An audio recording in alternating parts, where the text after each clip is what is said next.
Quero falar também que o Vasco vai anunciar nas próximas semanas seu acordo com a Nike, que passa a valer a partir de 1º de janeiro. E um dos objetivos dessa parceria é garantir visibilidade mundial ao Cruz Maltino. Quero falar agora sobre Ryan e a nova especulação envolvendo o craque do Vasco, dá conta de que ele pode trocar o Cruz Maltino pelo Betis. O pessoal do NT Vascaínos afirma que o clube espanhol ofereceu 25 milhões de euros para sua contratação e que o presidente do Vasco, Pedrinho, já teria rejeitado a oferta, batendo na tecla de que quer pelo menos 30 milhões de euros. Só é importante registrar que a multa rescisória do Ryan é de 40 milhões de euros, mas ela, nesse momento, ela serve apenas como um número, não tem muita validade. O que o Vasco busca hoje é por uma oferta próxima dos 30 milhões de euros. Confesso que ninguém no Vasco confirmou essa suposta proposta, mas me parece estranha. Isso porque o Betis fez nessa temporada o maior investimento da sua história, justamente 25 milhões de euros para a contratação do Antony. E o Betis precisou movimentar mundos e fundos para juntar esses 25 milhões de euros que foram utilizados na aquisição do brasileiro junto ao Manchester United.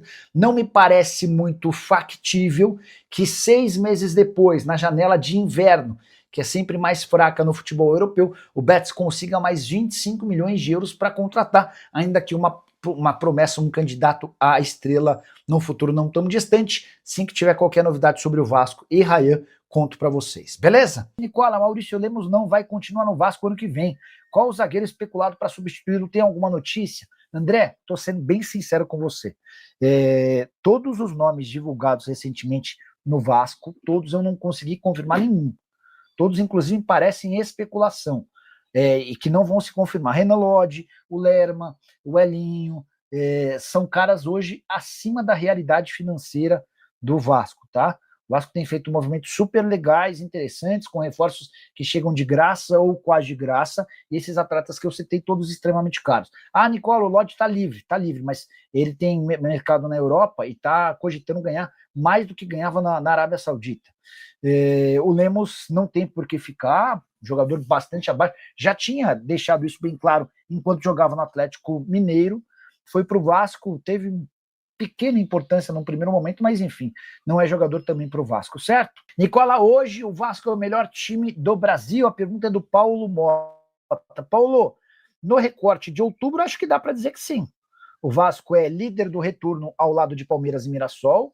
O Vasco vem numa sequência de 5 vitórias nos últimos 6 jogos. No mês de outubro, sim. Ele é melhor que o Flamengo? Não. É melhor que o Palmeiras? Não.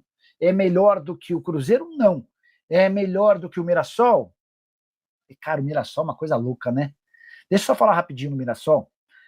A folha salarial do Mirassol, incluindo atletas e comissão técnica, é de 4 milhões de reais por mês. Um detalhe, esse valor já inclui impostos. O que os caras estão fazendo, se o Vasco merece aplausos, elogios, o Mirassol merece muito mais, cara. O trabalho dos caras do Mirassol, e aí a gente precisa lembrar do presidente do clube, Juninho, é um trabalho espetacular, porque os caras estão fazendo muito, mas muito com bem pouco, tá? Notícias do Vasco. Bora lá, sobre contratações, tudo que está sendo divulgado é muito especulativo. O Vasco quer avaliar com calma o fim da temporada para pensar que caminho tomar. Essa decisão vai passar muito por Libertadores ou não, e o Vasco está em duas frentes para ir para a Libertadores. Pela Copa do Brasil, onde é semifinalista, se for campeão vai para a Libertadores, ou também pelo Campeonato Brasileiro, e o Vasco entrou forte na briga pelo Campeonato Brasileiro. Diante desse cenário, falar em reforço nesse momento é antecipar etapas, e importante, o Fernando Diniz não é um cara que fica cobrando reforços. Fernando Diniz é bem low profile em relação a isso. Ele gosta de trabalhar com o que tem, não fica indicando, nem enchendo o saco da diretoria, tá? Nicola, sabe como é que anda a renovação do Ryan no Vasco? Fase bem avançada, Eduardo Matias. Renovação bastante avançada, a tendência é que esse acordo seja anunciado em breve. O Ryan é muito, mas muito grato ao Vasco, tudo que ele conseguiu graças ao Vasco. E essa renovação é importante porque o Ryan entra no último ano de contrato.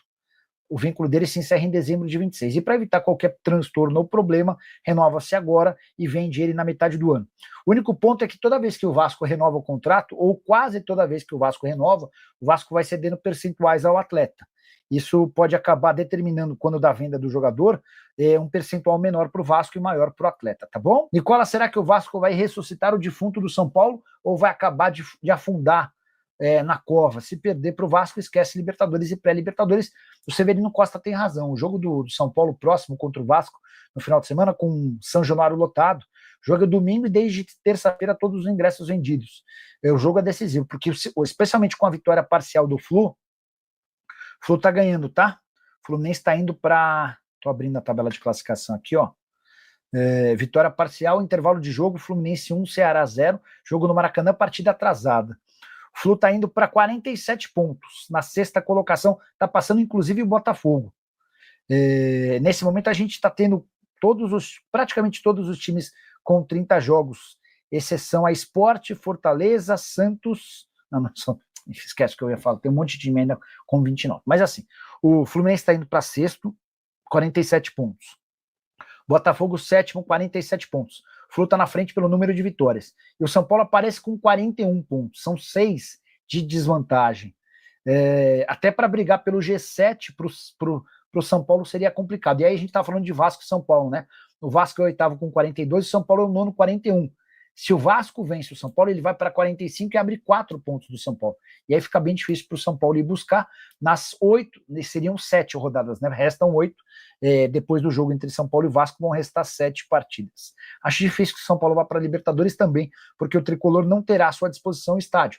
O Morumbi vai receber shows, e os 4 jogos que o São Paulo ainda faz como mandantes, todos na Vila Belmiro. Flamengo, Red Bull Bragantino, Internacional e Juventude.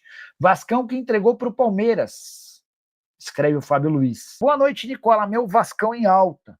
Só notícias boas, pois é, né, cara, que virada. Recuperação judicial assinada, reforma de São Januário e fechando com a Nike para virar a marca mundial. Pedrinho sensacional, sem falar que trouxe a Admar, é muito louco, porque na metade do ano o Pedrinho era tratado como um dos piores presidentes, não pelo Fabrício, tô contextualizando, né?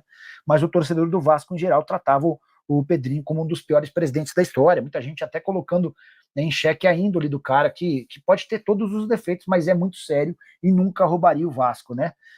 Aí o Admar chega, faz uma baita janela, o time melhora, o potencial construtivo do Vasco, que há muito tempo dependia de um acerto, parece que foi concluído, a recuperação judicial sendo assinada e as coisas entrando nos eixos, né? São passos mais lentos, mas é uma construção que vai aos pouquinhos sendo definida e avançando. Hora de falar sobre o Vasco da Gama com mais uma especulação envolvendo um jogador importante. Já foram algumas. Houve quem dissesse que Renan Lodge estava perto de ser contratado pelo Vasco da Gama, a gente já garantiu que não há chance. Também disseram que Elinho, ex-jogador do São Paulo do Red Bull Bragantino, interessa. Jogador fora da realidade financeira. Agora, a nova especulação, Jefferson Lerma. Meio-campista colombiano, 31 anos de idade, pertence ao Crystal Palace. Jogador avaliado nesse momento em 10 milhões de euros. Contrato no futebol inglês até junho de 2027. O trabalho do Admar Lopes, o executivo de futebol do Vasco, é muito bom, especialmente na prospecção e contratação de atletas que nem eram tão falados por aqui. Mas o Lerma hoje está fora da realidade financeira do Cruz Maltini. Jogador com salário alto, necessidade de investimento pesado, não é esse tipo de atleta que o Vasco vai buscar a partir de janeiro. Embora façamos a ressalva de que o Lerma não tem conseguido ser titular absoluto no Crystal Palace, temporada atual de 14 jogos, nenhum gol e nenhuma assistência. Terceira temporada nesse time, na Europa desde 2015, durante esse período também passou pelo Levante da Espanha e Bournemouth da Inglaterra. Só para completar, em relação ao Vasco e ao Lerma, atleta que chegou a custar pro Bournemouth 28 milhões de euros. Registrar também que a torcida Cruz Maltina esgotou os ingressos para o jogo de domingo contra o São Paulo. E olha que a gente ainda está na terça-feira.